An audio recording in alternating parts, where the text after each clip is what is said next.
Hello, welcome to our YouTube channel Chem Prep the word of chemistry. आज हमें बात करनी है सी टेट के बारे में। ये सी टेट क्या होता है? सी टेट एक सेंट्रल लेवल का एलिजिबिलिटी टेस्ट है टीचर के लिए। ये किसके द्वारा कंडक्ट कराया जाता है? ये सीबीएसई बोर्ड के द्वारा कंडक्ट कराया जाता है। और ये किसके लिए होता है? ये अगर कोई सेंट्रल लेवल पे स्कूल में टीचिंग करने के लिए जॉब करना चाहता है तो उसके लिए ये टेस्ट कंपलसरी है। तो आइए हम स्टार्ट करते हैं सी टेट के बारे में।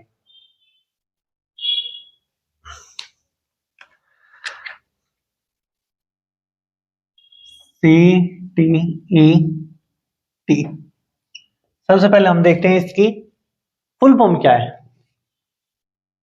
Central teacher eligibility test.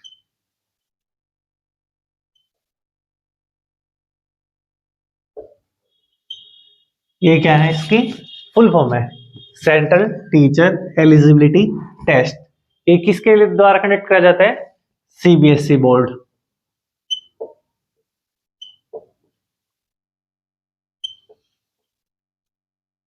ठीक है, ये किसके द्वारा कंडक्ट किया जाता है? CBSE board, central board of secondary education.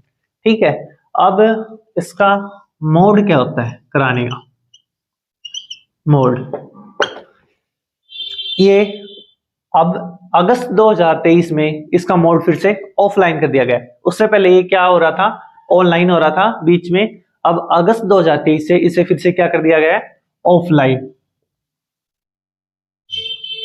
Offline क्या होता है? OMR based. आपको एक ओएमआर शीट मिलती है, आप उस पर गोले भरते हैं। ठीक है, इसके अंदर टाइम की बात करते हैं। टाइम कितना होता है? 3 आवर्स, 2.5 घंटे आपको मिलते हैं टाइमिंग के। और इसके अंदर क्वेश्चन कितने होते हैं? नंबर ऑफ क्वेश्चन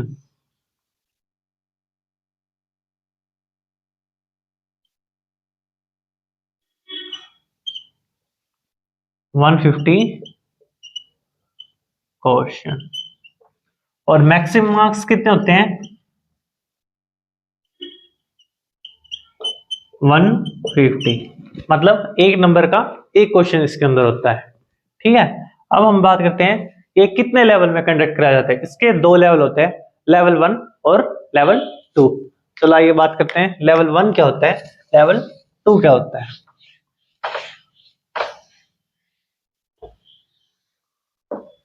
अब इसके 2 लेवल हैं, लेवल 1 और लेवल 2। ठीक है, लेवल 1 किसके लिए होता है? अगर कोई फर्स्ट टू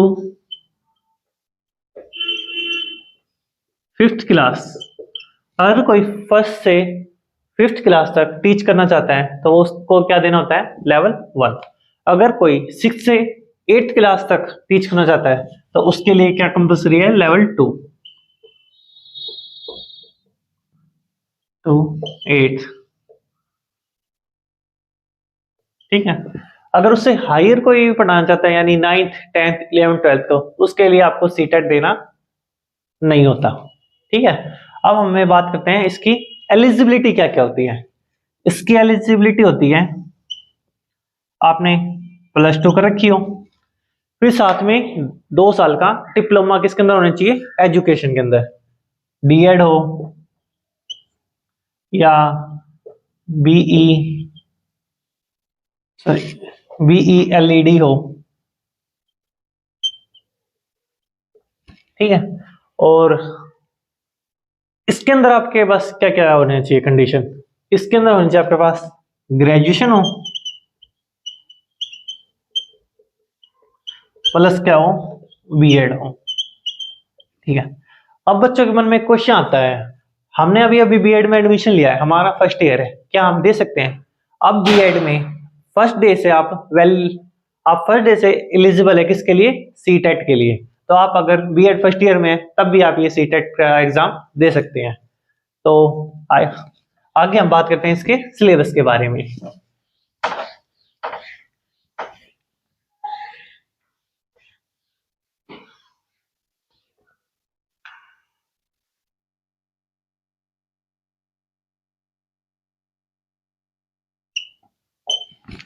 सबसे पहले हम बात करते हैं सिलेबस किसके बारे में, पीआरटी के बारे में।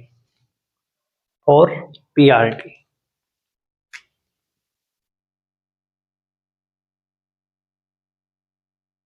पीआरटी फर्स्ट सेक्शन आपके पास होता है CDP, child development and pedagogy. Child development and pedagogy, ये आपके पास होता है फर्स्ट सेक्शन। सेकंड सेक्शन आपके पास किसका होता है, सेकंड सेक्शन होता है आपके पास इसके अंदर मैथ का, मैथमेटिक्स। थर्ड सेक्शन किसके का होता है, इसमें थर्ड होता है आपके पास इन्वायरमेंटल साइंस।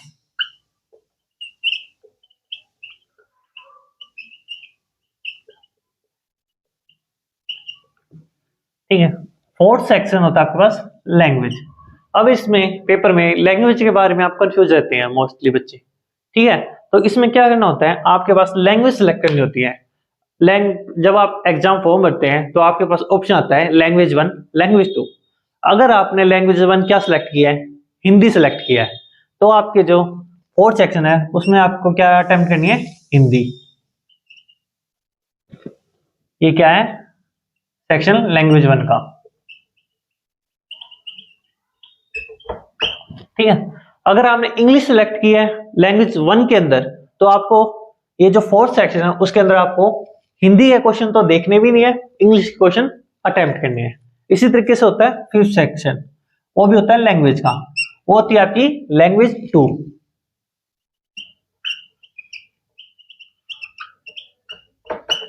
इसके अंदर भी अगर आपने लैंग्वेज 2 हिंदी सेलेक्ट की है, अगर आपने लैंग्वेज 1 के अंदर इंग्लिश सेलेक्ट कर दी, तो आप लैंग्वेज 2 में तो इंग्लिश सेलेक्ट कर नहीं सकते, तो आप लैंग्वेज 2 में क्या करेंगे, हिंदी सेलेक्ट करेंगे। अगर आपने यहाँ पे इंग्लिश सेलेक्ट कर दी, यहाँ पे हिंदी की है, तो आपने जो फिफ्थ सेक्शन में वो क्या अटेम्प्ट करना है, आपने हिंदी अटेम्प्ट करनी है। अगर आपने फर्स्ट सेक्शन में क्या सेलेक्ट की, हिंदी की है, लैंग्वेज 1 आपने हिंदी सेलेक्ट किया है, तो लैंग्वेज 2 आप हिंदी तो सेलेक्ट कर नहीं सकते, तो आप क्या सेलेक्ट करेंगे, लैंग्वेज 2 में इंग्लिश सेलेक्ट करेंगे। अब इंग्लिश के हैं, अब आपको जब आप क्वेश्चन पर देखोगे, तो पहले हम बात कर लेते हैं नंबरिंग क्वेश्चन की, फिर उसके बाद बताते हैं। अगर आपने ये इंग्लिश सेलेक्ट किया, ठीक है, जो सीडीपी होती है वो होती है हमारी 30 नंबर की, 30 क्वेश्चन। कहां से फर्स्ट टू क्वेश्चन कैसे बनाते हैं, 1 to 30, 1 से 30 क्वेश्चन किसके होते हैं, सीडीपी है। उसके बाद आता है आपका सेक्शन मैथ, कितने होते हैं, 31 से 60 क्वेश्चन, ठीक है। उसके बाद क्या आती है इन्वायरमेंटल साइंस, उसके होते हैं 61 से 90 क्वेश्चन। अब आती है लैंग्वेज की बारी। जब आप पेपर देखोगे उसके अंदर आपको क्या मिलेगा, लैंग्वेज मिलेगी। लैंग्वेज के अंदर आपके क्वेश्चन कहां से स्टार्ट होंगे, लैंग्वेज 1 में 91 से 120, ठीक है। सारे पार्ट कितने कितने नंबर के, 30 नंबर के। अगर आपने एग्जाम फॉर्म भरते टाइम लैंग्वेज 1 क्या भरी है, हिंदी भरी है, अगर आपने हिंदी भरी है, आपको 91 से 120 दोनों क्वेश्चन मिलेंगे, हिंदी के भी इंग्लिश के भी। अगर आपने पेपर अप्लाई करते टाइम इंग्लिश भरी है, तो आपको 91 नंबर से 120 नंबर के इंग्लिश वाले क्वेश्चन आपको अटेम्प्ट करने हैं। अगर आपने हिंदी चूज की है, तो आपको क्या करना है, लैंग्वेज 1 में 91 से 120 वाले इंग्लिश तो आपको देखनी भी नहीं है, आपको हिंदी वाले क्वेश्चन क्या करने हैं, अटेम्प्ट करने हैं। अब लैंग्वेज 2 पे आते हैं। लैंग्वेज 2 कहां से होती है, 121 से 150। ये भी आपके अप्लाई करने पर बात है। अगर आपने लैंग्वेज 2 में इंग्लिश अप्लाई कर रखी है, तो आपने 121 से 150 नंबर के जो इंग्लिश के क्वेश्चन है वे अटेम्प्ट करने हैं, हिंदी वाले आपने देखने भी नहीं। अगर आपने लैंग्वेज 2 हिंदी सेलेक्ट किया है, तो आपको क्या करना है, 121 से 150 नंबर तक के क्वेश्चन हिंदी वाले अटेम्प्ट करने हैं, आपको ये इंग्लिश वाले देखने भी नहीं है। तो ये अक्सर बच्चों को क्या रहती है, कंफ्यूजन रहती है हिंदी और इंग्लिश में। तो अब इसके बाद हमें क्या करते हैं, अब हमें बात करनी है सिलेबस टीजीटी का क्या होता है, और टीजीटी। कौन सा लेवल था? Level number 2। ठीक है, इसके अंदर हमारा सबसे पहला सेक्शन किसका होता है? CDP, childhood development and pedagogy. इसके आते हैं 1 to 30 क्वेश्चन। ठीक है, क्वेश्चन नंबर 1 से 30 किसके होते हैं? CDP के। अब हमारे पास दो चॉइस होते हैं, एक बच्चा आपका आर्ट्स का है, एक बच्चा क्या है? साइंस का। एक बच्चे ने क्या ली थी? आर्ट्स की स्ट्रीम ली थी, एक ने साइंस स्ट्रीम ली थी 11th-12th में। ठीक है, जो साइंस का बच्चा है वो क्या पढ़ाना चाहेगा आगे? मैथमेटिक्स या साइंस? तो उसको क्या अटेम्प्ट करने होते हैं? मैथमेटिक्स और साइंस। अगर कोई बच्चा आर्ट्स का है तो वो क्या पढ़ाएगा? आर्ट्स के सब्जेक्ट लाइक SST पढ़ा दी उसने, और भी आर्ट्स के जो सब्जेक्ट है। तो हमारे पास यहाँ पे सेकंड सेक्शन होता है, उसके अंदर एक होता है सोशल स्टडीज, एक होती है मैथ एंड साइंस। ठीक है, ये भी कितने होती हैं? 31 to 90 number question, 31 to 90 number. अगर आप साइंस स्ट्रीम से तो आप क्या अटेम्प्ट करेंगे सेकंड सेक्शन में? मैथ और साइंस, 31 to 90 नंबर। इनका भी 31 to 90 होता है, लेकिन जो आर्ट्स के स्टूडेंट है वो क्या अटेम्प्ट करेंगे? Social studies. अब थर्ड सेक्शन क्या होता है हमारा? ये कितने क्वेश्चन थे? 30 CA हो गए, ये 60 हो गए। ठीक है, अब ये कितने हमारे पास क्वेश्चन थे? अब हमारे पास होती है लैंग्वेज, लैंग्वेज 1 और होती है हमारे पास लैंग्वेज 2।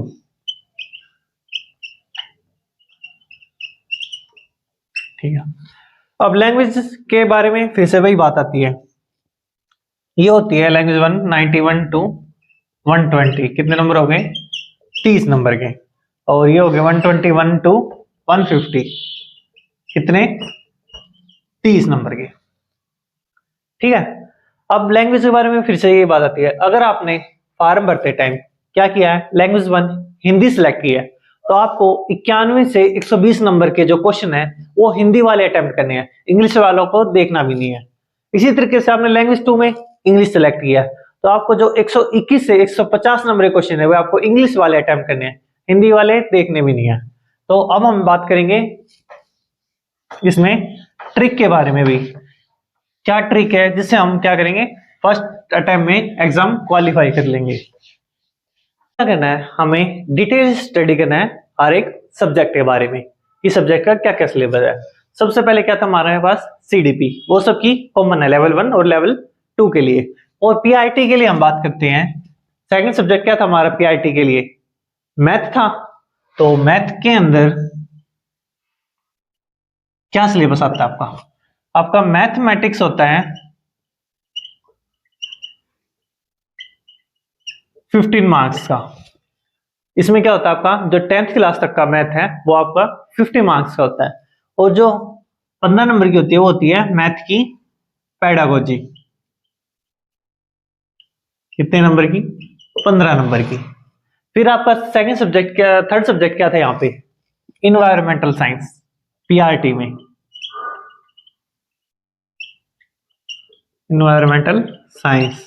ठीक है, इसके अंदर क्या आती है आपकी? EVS, कितने नंबर की? 15 नंबर की। ठीक है, और 15 नंबर की आती है EVS की पेडागोजी।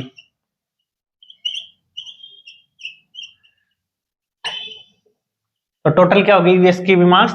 30 नंबर। मैथ के भी कितने हो गए? 30 नंबर।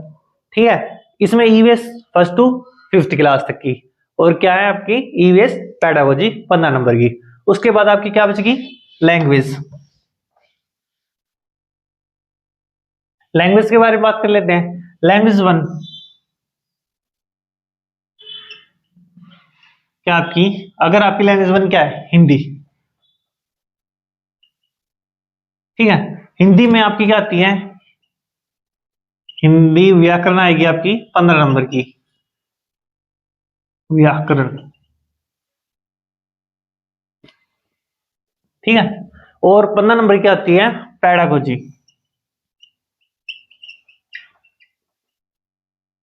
पैडागोजी हिंदी कितने नंबर की है? 15 नंबर की। तो क्या हो गए 30 नंबर। व्याकरण में क्या आता है आपको? एक तो आपका आता है गद्यांश, एक आ जाती है आपकी कविता। कविता में से आपको क्वेश्चन के आंसर छांटने होते हैं। और फिर क्या आ जाती है आपकी क्रिया, विशेषण, सर्वनाम, संज्ञा, कारक, और आपके एक दो क्वेश्चन और होते हैं, जैसे आपको शुद्ध अशुद्ध वर्ड छांटने हैं। तो अब हम बात करते हैं लैंग्वेज टू इंग्लिश के बारे में।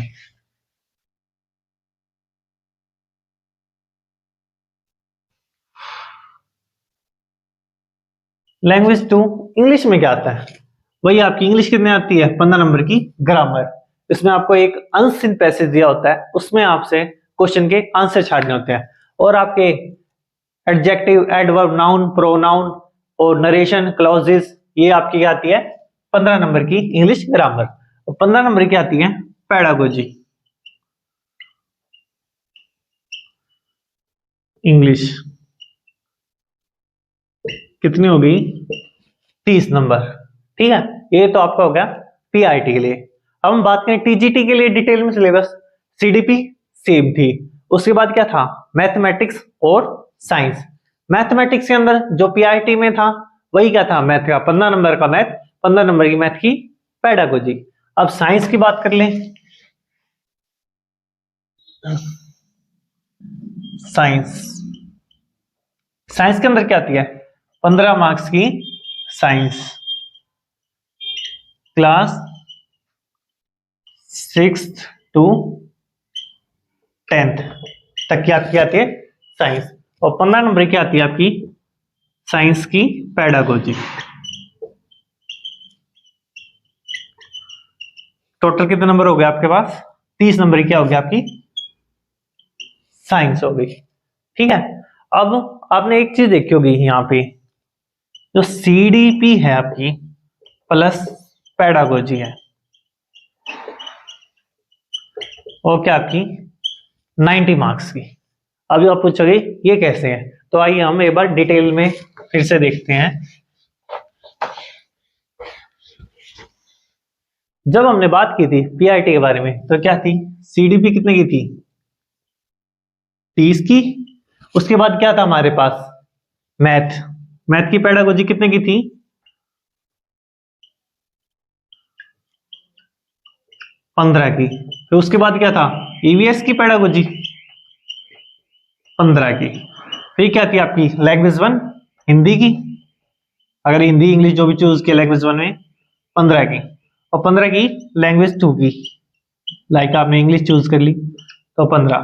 कितने हो गए? 15 15 30, 30 30 60 30 90।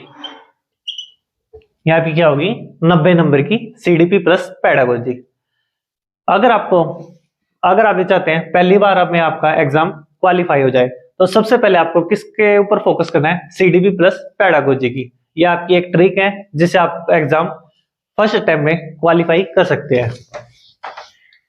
तो सबसे पहले आपको किस पे फोकस करना है? यहाँ पे सीडीपी प्लस पैडागोजी पे। दोनों एक दूसरे से काफी रिलेटेड होती हैं। अगर आपने सीडीपी कर ली तो यहां से 30 नंबर की एवरेज आ गई। और पैडागोजी का बहुत ही थोड़ा सा सिलेबस होता है सीटेट के लिए। आप यहां से क्या कर लेते हैं? 90 मार्क्स का पेपर अटेम्प्ट कर लेते हैं। उसके बाद आपको क्या करना है?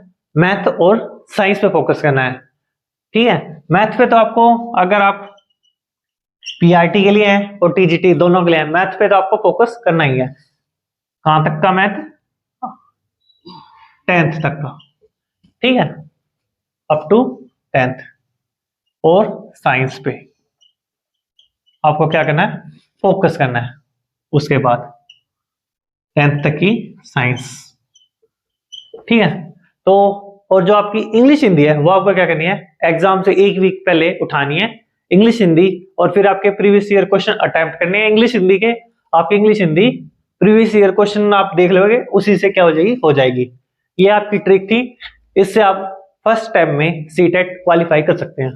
अगर आप बीएड के स्टूडेंट हैं या आपकी बीएड हो चुकी है, आपको इसकी तैयारी स्टार्ट कर देनी चाहिए। अब हम ये देखते हैं कि एग्जाम ये होता कब कब है। ये होता है भाई 2 टाइम्स साल में। फर्स्ट, इसका फर्स्ट टाइम होता है जुलाई में, सेकंड दिसंबर में।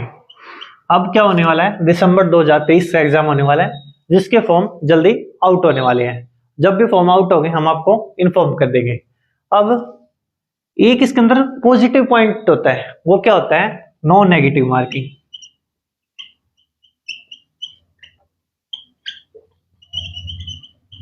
मतलब आपको क्वेश्चन गलत होने पे कोई भी आपका नंबर नहीं कटता है।